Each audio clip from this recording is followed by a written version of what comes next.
நண்பர்கள் அனைவருக்கும் பாலா யூடியூப் சேனலின் வணக்கங்களை தெரிவித்துக் கொள்கிறேன். இன்றைக்கி என்ன வீடியோ பார்க்க போகிறோம்னா, குளிர்காலத்தில் ஆரஞ்சு பழம் சாப்பிட்டா அது எவ்வளவு நன்மையை பயனளிக்குது அப்படிங்கிறத நம்ம இப்போ பார்க்க போகிறோம். இப்போ இந்த ஃபஸ்ட்டு இந்த பழம் எப்படி வாங்குறது அப்படிங்கிறத நான் சொல்ல போகிறேன்.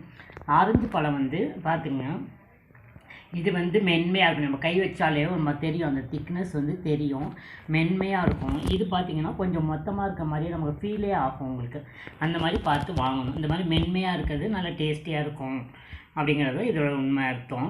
இந்த மாதிரி மென்மையாக இருக்க சாஃப்டாக இருக்கிறதா பார்த்து வாங்கிக்கிங்க. சொரன்னு இருக்கிற மாதிரி இருந்தால் அது நல்லா மொத்தமாக இருக்கும் உங்களுக்கு. இப்போ இந்த தோல்லாம் நல்லாவே மொத்தமாக இருக்கும் உங்களுக்கு. இதிலே இந்த பழம் இதே பழம் தான். ஸோ இது சாஃப்டாக இருக்கும், மென்மையாக இருக்கும், டேஸ்ட்டும் சூப்பராக இருக்கும். இதுதான் ஓகே. இப்போ இந்த பழம் வாங்கிட்டோம். இந்த பழம் வாங்கி உரித்து சாப்பிடும்போது ஒரு நாளைக்கு 1 இல்லை 2 இப்படி தான் நம்ம சாப்பிடணும். அதுக்கு மேலேலாம் சாப்பிடக்கூடாது.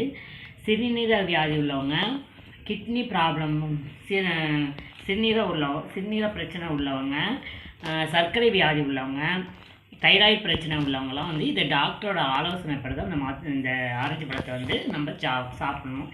இதை உரித்து சாப்பிடும்போது ஜூஸாக குடிக்கிறதுக்கும் என்ன வித்தியாசம் அப்படின்னா, உரித்து சாப்பிடும்போது நம்ம வாயில் மென்று சாப்பிட்ற வாசி அங்கே பல் மசில்ஸு எல்லாத்துக்குமே அந்த சத்து டைரெக்டாக போகும்போது அங்கே வாய்ப்புண் தொற்று வராமல் இதை பாதுகாக்க உதவும். ஜூஸாக சாப்பிட முடியாதவங்க ஜூஸாக அடிச்சதுன்னா நம்ம சாப்பிட்லாம். உங்களுக்கு அதுவும் தப்பு கிடையாது. இது வாய்ப்புண் உள்ளவங்களுக்கு டக்குன்னு கிளியர் ஆகும். அந்த பல்லுக்கெல்லாம் ஈருக்கெல்லாம் நல்லா ஸ்ட்ரென்த்தனை கொடுக்கும் உங்களுக்கு. அதனால ஆரஞ்சு பழம் இப்போ இந்த குளிர்காலத்தில் ஆரஞ்சு பழம் நிறைய கிடைக்கிது, சீப்பாகவும் கிடைக்கிது. ஸோ அதனால் என்ன செய்கிறீங்க, இந்த ஆரஞ்சு பழத்தை சீசன் டயத்தில் இருக்கிற இதை நல்லா சாப்பிடுங்க.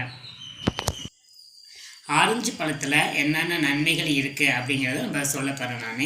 இப்போ இந்த ஆரஞ்சு பழத்தில் வைட்டமின் சி அதிகம் உள்ளது. இது நோய் எதிர்ப்பு சக்திக்காக நமக்கு உண்டாக்குது. ரெண்டாவது சளி, இருமல் போன்ற தொற்று நோய்கள்லேருந்து நம்மளை பாதுகாக்க உதவுது. அடுத்த பாயிண்ட் என்னென்னா, ஆரஞ்சு பழத்துலேருந்து விட்டமின் சி சருமத்திற்கு புத்துணர்ச்சி அளித்து அந்த சுருக்கம், தோல் நோய்கள்லாம் எப்படி முகமெல்லாம் சுருக்கமாக இருக்குது, கைகள்லாம் சுருக்கமாக இருக்குது அப்படிங்க உள்ளவங்களுக்கெல்லாம் இந்த ஆரஞ்சு பழம் ஜூஸாவோ இல்லை மென்று சாப்பிட்டாலும் அந்த சுருக்கங்கள்லாம் கொஞ்சம் குறைஞ்சிட்டே வருது. ரெண்டாவது நம்ம சருமம் மென்மையாக இருக்குது. மூணாவது பாயிண்ட் என்னென்னா, ஆரஞ்சு பழத்தில் நார்ச்சத்து அதிகமாக இருக்கிறதுனால இது செரிமானத்தை மேம்படுத்தி மலச்சிக்கல் வராமல் தடுக்க உதவுது. அடுத்தது இந்த ஆரஞ்சு பழத்தில் பொட்டாசியம் சத்து அதிகமாக இருக்குது. அதனால் என்ன யூஸ்னால், இது ரத்த அழுத்தம் ஏற்படாமல் ரத்த அழுத்தத்தை கட்டுப்படுத்துது. உங்களுக்கு கட்டுப்படுத்தி ப்ரெஷர் அதிகமாகாமல் இருக்கிறதுக்கு இது உதவி செய்யுது. அடுத்து இதில் கலோரிகள் குறைவாக இருக்கிற வாசி இந்த ஆரஞ்சு பழம் சாப்பிட்றாங்க. எடையை நம்ம குறைக்க செய்யலாம் நம்ம. அதனால் இது ரொம்ப யூஸ்ஃபுல்லாக இருக்குது. மெயின் பாயிண்ட் வைட்டமின் ஏ சத்து இருக்குது. இது கண்ணுக்கு, கண் பார்வையை பார்வை குறைபாட்டை தடுக்க உதவுது உங்களுக்கு இந்த இது. அதுவும் இல்லாமல் இந்த ஆரஞ்சு பழத்தில் ஆன்டி ஆக்சிடென்ட் இருக்கிற அந்த புற்றுநோய் செல்கள் வளர்ச்சியை தடுக்குது. வளர்ச்சியை தடுக்க உதவுது இந்த ஆன்டி ஆக்சிடென்ட்கள் இருக்கிறதுனால. ஆரஞ்சு பழத்தை டெய்லியுமே நம்ம சாப்பிடலாம் அந்த சீசனுக்கு. அதாவது சீசனில் இருக்கும்போது இதை மிஸ் பண்ணிடாதீங்க. விலை சீப்பாகவும் இருக்குது. அதனால் இது நிறைய பயன்களும் இருக்குது இந்த மாதிரி ஆரஞ்சு பழம் சாப்பிட்றதுனால. அதனால் இதை மிஸ் பண்ணிடாமல் ஆரஞ்சு பழத்தை வாங்கி சாப்பிடுங்க. சர்க்கரை நோய் உள்ளவங்க, கிட்னி ப்ராப்ளம் உள்ளவங்க, தைராய்டு பிரச்சனை உள்ளவங்க எக்காரணம் கொண்டும் டாக்டர் அனுமதி இல்லாமல் நீங்கள் சாப்பிடக்கூடாது.